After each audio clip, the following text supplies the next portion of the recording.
Chove chuva, chove sem parar. Aqui, primeiro, olá, saudade de vocês. Segundo, desculpa aí o barulho de chuva, não sei se o microfone aqui tá cumprindo o seu papel, porque esse microfone não é muito apropriado, porque ele pega, né, os sons ambientes também, ele não pega apenas o direcional aqui da minha voz. Então, se você estiver escutando bastante barulho aí de chuva, vou tentar depois retirar esse ruído, mas não sei se eu vou conseguir. Já peço desculpa de antemão, mas não tem jeito, né? Os fenômenos naturais, a gente precisa adaptá-los a ele, tá bom? Mas espero que vocês estejam bem, felizes, fofocando, né? Dormindo bem, se divertindo e também se organizando nos estudos, certo? A gente vai falar hoje sobre fuso horário. A gente vai falar um pouquinho sobre fuso horário, né? O que acontece? Vamos começar aqui analisando o título. Vocês sabem que eu gosto de fazer isso, né? Recorrer ao português, recorrer a sinônimos e até mesmo, no caso, recorrer às outras ciências, né? Para facilitar nosso entendimento. Porque às vezes, assim, eu acho que o primeiro ponto da gente entender um tema, né? É partir da análise do título dele, tá bom? A gente vai falar sobre fusos horários. Quando a gente fala de fusos, eu quero que você recorra à matemática, tá? A gente vai partir aí para o entendimento matemático. Rômulo, o que é fuso para matemática? Vamos lá, vamos relembrar um pouquinho das aulas de matemática que vocês tiveram aí. Fuso, na verdade, né, para matemática, é qualquer parte da superfície de uma esfera, tá bom? Então é isso que a matemática entende como fuso. No caso, fuso horário, a gente está se referindo à esfera terrestre, tá legal? Então, quando a gente fala de fuso horário, a gente pode pensar que essa porção da superfície terrestre, ela é padronizada. No caso, ela se refere, um fuso horário se refere a cada 15 graus, a cada faixa de 15 graus da superfície terrestre, totalizando 24 faixas de fuso, certo? Que dá, né, faz a referência aí às 24 horas praticadas na superfície terrestre. Bacana? Então você já entendeu o que significa, né, fusos horários. Agora a gente vai precisar estudar um pouquinho, né, aprofundar os temas, analisar e vamos começar da parte histórica, né? A gente vai falar um pouquinho sobre a proposta, o contexto histórico, para depois a gente partir para o seguinte, para as propostas, né? Como que eles chegaram a esse cálculo, da onde que eles tiraram esse 15, né? 15 graus. Pô, eu não gosto do número 15 não me dá sorte, aquela coisa toda, ridículo isso, podia ser outro grau. Vamos entender isso, vamos entender essa proposta, né?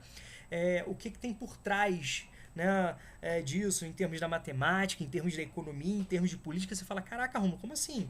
Eu pensei que fuso horário era algo específico da matemática, mas a gente entender a organização, a padronização das horas do planeta, que é isso que se propõe de fuso horário, a gente precisa analisar também os interesses políticos e econômicos, né, envolvidos aí. Bacana? Então vamos começar pelo contexto, que eu acho que já vai começar a fazer uma certa familiaridade na sua cabeça, certo?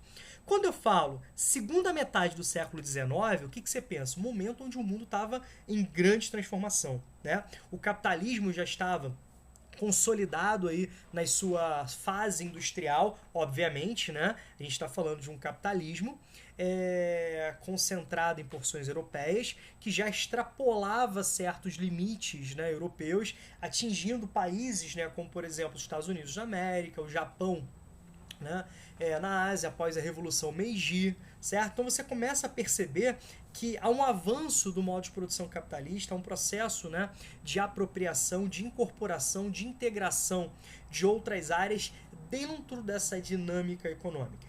Lembre-se, com a expansão marítima, o que nós temos? Nós temos, a partir da expansão marítima, a formação de um sistema mundo. Tranquilo ou não? O que você vai entender? Antes da expansão marítima, nós tínhamos, né, economias regionais. Nós tínhamos, né, economias regionais, nós tínhamos economias, né, que eram desenvolvidas em algumas regiões. A partir desse momento, as chamadas economias mundiais passaram a ser integradas dentro de uma lógica de sistema mundo. Bacana? Obviamente, isso não se deu de uma forma igualitária, isso não se deu de uma forma harmoniosa, isso se deu de uma forma impositiva, desigual, cujas consequências são presentes até hoje. Bacana? Então, o que eu quero que você entenda? Que a partir da expansão marítima, nós temos um intenso processo de integração, de interdependência das economias, cujo polo era a Europa, porções da Europa, cuja grande potência, né, econômica aí, industrial era a Inglaterra, tá legal? Então eu quero que você entenda isso. E quando a gente fala de século XIX, você tem que lembrar das aulas de história e lembrar daquele processo, né, de grande domínio colonial, quando grandes potências industriais ávidas por mais mercados consumidores, mais áreas fornecedoras de matérias-primas abundantes e diversificadas, áreas onde as suas empresas pudessem atuar, pudessem investir capitais, bacana. Essas potências industriais europeias passam a recorrer novamente ao controle de colônias. Dessa vez, não mais a América como epicentro, mas, no caso, né, os focos principais acontecem em porções da África e em porções da Ásia, tá legal? Mais tarde, um pouquinho, a gente está falando, inclusive, de outras porções do planeta. Bacana? Certo? É o período chamado neocolonialismo, né? A formação de grandes impérios coloniais. Bacana? Dá uma olhada aqui. Dá uma olhada, por favor, nessa imagem que você vai entender.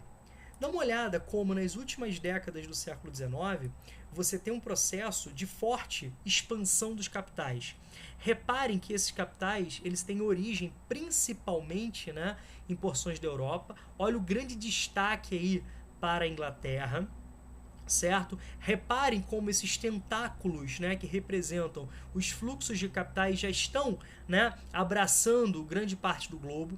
Reparem como a Oceania já está inserida, certo? Reparem nisso, reparem o Japão, reparem os Estados Unidos, reparem porções da América, porções da Ásia e porções africanas. Reparem nessa grande integração. É nesse momento que novos desafios passam a ser apresentados. Bacana? Como uma forma de você consolidar essa integração, essa interdependência e ao mesmo tempo, né, avançar.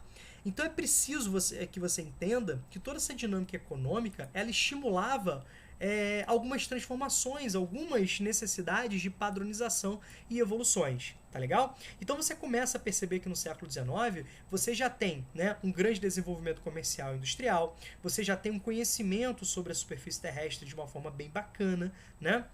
É um contexto onde você tem todo um dinamismo econômico, tá? Legal? Então isso exigia desafios, certo? Então você precisava de evoluir os transportes. Bacana, cada vez mais regiões distantes estavam sendo integradas, cada vez mais as metrópoles dominavam colônias mais distantes, tá? Então é um momento onde você precisa evoluir os transportes, evoluir as comunicações, tá? É preciso, né, um momento onde você avança, por exemplo, um telégrafo. Mais tarde a gente vai falar do telefone, né? É preciso que você avance com os sistemas de localização. Aí você vai lembrar das próprias aulas de cartografia, quando nós falamos bastante sobre localização. Foi nesse momento que foi difundido, né, um sistema de localização baseado em linhas imaginárias, né, que cortavam simbolicamente um globo. Linhas, né, horizontais, linhas paralelas ao Equador, que forneciam as latitudes, bacana, e linhas, né, verticais ligando um polo ao outro, que nós chamamos de linhas meridionais, que a partir de um meridiano de referência forneciam as longitudes terrestres, tá legal? E a integração entre latitudes e longitudes permitia uma localização precisa no globo. Então reparem como a cartografia também foi muito exigida. E ao mesmo tempo, você precisava também de um sistema universal para determinar as horas do globo. Reparem como as horas podem trazer transtornos para a vida de vocês. Reparem, por exemplo, que se você chegar atrasado no colégio, 1 minuto o portão já está fechado, você não entra. Reparem que se você for fazer uma prova do Enem, se você chegar atrasado alguns segundos e o portão já estiver fechado, você não entra. E, consequentemente, você vai estar perdendo e muito, né? Você se dedicou tanto para fazer aquela uma prova bacana, então você pode perceber que todos os seus esforços são canalizados para essa questão do tempo e, consequentemente, você tem, né, um prejuízo muito significativo. Isso é importante você perceber. Imagine, por exemplo, se você tem uma localidade, um município que pratica vários horários. Imagina se você tem, né, um distrito que pratica vários horários. Imagina se você tem um país, né, onde você não tem regulamentação, não tem regras. Cada cidade, cada, né, lugarejo pratica o seu horário. Bacana? Isso é muito complicado. De fato, né, a gente pode perceber que a lógica, né, da computabilidade do tempo, da passagem do tempo, foi extremamente importante para o ser humano, desde a sua origem como forma de sobrevivência, até mesmo para a sua evolução. O homem precisou aprender os mecanismos de padronização do tempo, mas com base na natureza. Ele precisava saber períodos de chuva, períodos de seca, períodos de frio, períodos de calor, períodos, né, de maior oferta de alimentos, períodos que ele precisava migrar para se alimentar. Então reparem que o controle do tempo sempre fez parte das sociedades humanas. Com a Revolução Industrial, o tempo passou a ser aplicado à lógica produtiva. Em que sentido? O tempo passou a ser importantíssimo, né, nesse objetivo capitalista de produzir riqueza e, consequentemente, gerar lucro, certo? No momento que o mundo se expande comercialmente, no momento que o mundo se integra economicamente, o domínio e a padronização do tempo se tornam também imperativos, certo? Dentro de uma lógica de você padronizar os horários mundiais, você criar uma referência mundial. De fato, né, você simplesmente analisar as horas com base, né, no movimento aparente do Sol já não mais contemplava as necessidades. Aí que entra, né, uma conferência, uma reunião que aconteceu entre as principais potências do período, que aconteceu nos Estados Unidos, aconteceu em Washington, né? Nós tivemos a participação de 25 países reunidos, né, em Washington no ano de 1884, e foi ali que se estabeleceu a padronização das horas do planeta, regras, regulamentação, bacana, daquilo que a gente vai chamar de fusos horários. Certinho? Beleza? É aí que nós tivemos, né, a divisão do planeta em 24 fusos, certo? Depois dessa contextualização, eu acho importantíssimo isso, né? Algumas questões exigem esse entendimento histórico e também isso é muito legal, né? Eu não preciso, assim, é muito ruim eu chegar para vocês e partir do nada. Não, o fuso é isso porque é isso. Tá legal? A gente precisa contextualizar, a gente precisa dar esse incremento, a gente precisa que você eu preciso dar para vocês esse entendimento, que você se coloque naquele ambiente, que você se coloque naquele momento, que você saiba, né, quais eram os interesses econômicos e políticos por trás disso, por que levou a isso, por que naquele momento, tá? Bacana? E a gente vai entender, a gente vai prosseguir com esse pensamento no próximo vídeo, tá bom? Qualquer dúvida, grita aí, tá bom? Beijão, até daqui a pouco.